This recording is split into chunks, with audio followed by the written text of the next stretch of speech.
எந்த கண்டென்ட்டும் இல்லைன்னு இன்றைக்கே கேப்டன்சி டாஸ்க்கை வச்சுட்டாங்க பிக் பாஸ். கேப்டன்சி டாஸ்கில் 4 பேர் யாரெல்லாம் பார்ட்டிசிபேட் பண்ணுவாங்கன்னு உங்களுக்கு தெரியும். பார்வதி, கமருதன், ஆதிரை, கனியக்கா. ஸோ இதுவும் என்ன பண்ணியிருக்காங்கன்னா ஒரு சப்போர்ட்டர் டாஸ்க்காக தான் வச்சுருக்காங்க. அப்போ தானே சண்டை நிறைய வரும், அதுக்காக சப்போர்ட்டர் ஒரு ஆள் வச்சு மிதிக்கணுங்கிற மாதிரி ஒரு டாஸ்க் டிசைன் பண்ணியிருக்காங்க. அதில் ஆதிரைக்கு சப்போர்ட்டாக எஃப்ஜே வராரு, கனியக்காவுக்கு சப்போர்ட்டாக விக்ரம் வராரு. விக்ரம் வந்து ஃபிசிக்கலி ரொம்ப ஸ்ட்ராங். அதுக்கப்புறம் கமருதனுக்கு சப்போர்ட்டாக சபரி. 2 பேருமே நல்ல பாடி பில்டர்ஸ் தான். அதுக்கப்புறமா கடைசியாக கனியக்காக்கு சப்போர்ட்டாக விக்ரம், பார்வதிக்கு சப்போர்ட்டாக அமித் வராரு. ஸோ இவங்க எல்லாரும் காலில் பலூன் கட்டிக்கிறாங்க. பலூன் கட்டிட்டு அடுத்தவங்க பலூனை உடைக்கணும் போல இருக்குது. கடைசியாக யாரு காலில் பலூன் இருக்கோ அவங்க வின்னர் அப்படிங்கிற மாதிரி சொல்கிறாங்க.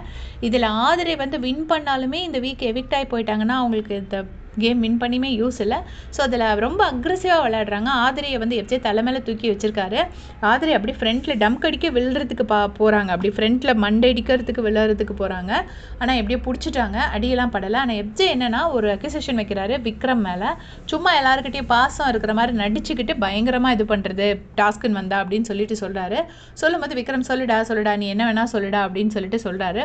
ஆல்ரெடி விக்ரம்க்கும் எஃப்ஜேக்கும் வந்துட்டு இந்த சண்டை நிறைய இடத்துல போயிட்டே தான் இருக்குது. ஆல்ரெடி ஒரு அந்த மீட்டிங் அப்போ ஒரு சண்டை வந்துருந்துச்சு. அப்போ எஃப்ஜே வந்து சொல்லியிருப்பாரு, நீ என்கிட்ட மட்டும் சொல்கிற அப்படி எகிற அப்படின்னு சொல்லிட்டு. அதுக்கு நேற்று விக்ரம் கூட சொல்லியிருப்பாரு, உன்கிட்ட எகிரி எனக்கு என்னடா கிடைக்க போகுதுன்னு. பட் கண்டிப்பாக டாஸ்க்குன்னு வந்தால் கொஞ்சம் விக்ரம் வந்து அக்ரெசிவாக தான் விளையாடுறாரு. ஸ்டார்டிங்லேருந்து பாரு ஒரு வாட்டி தூக்கி போட்டிருப்பாரு, கனியக்கா ஒரு வாட்டி தூக்கி போட்டிருப்பாரு, சபரி ஒரு வாட்டி தூக்கி போட்டிருப்பாரு. எல்லாத்தையுமே கொஞ்சம் அக்ரெசிவாக தான் விளையாடுறாரு.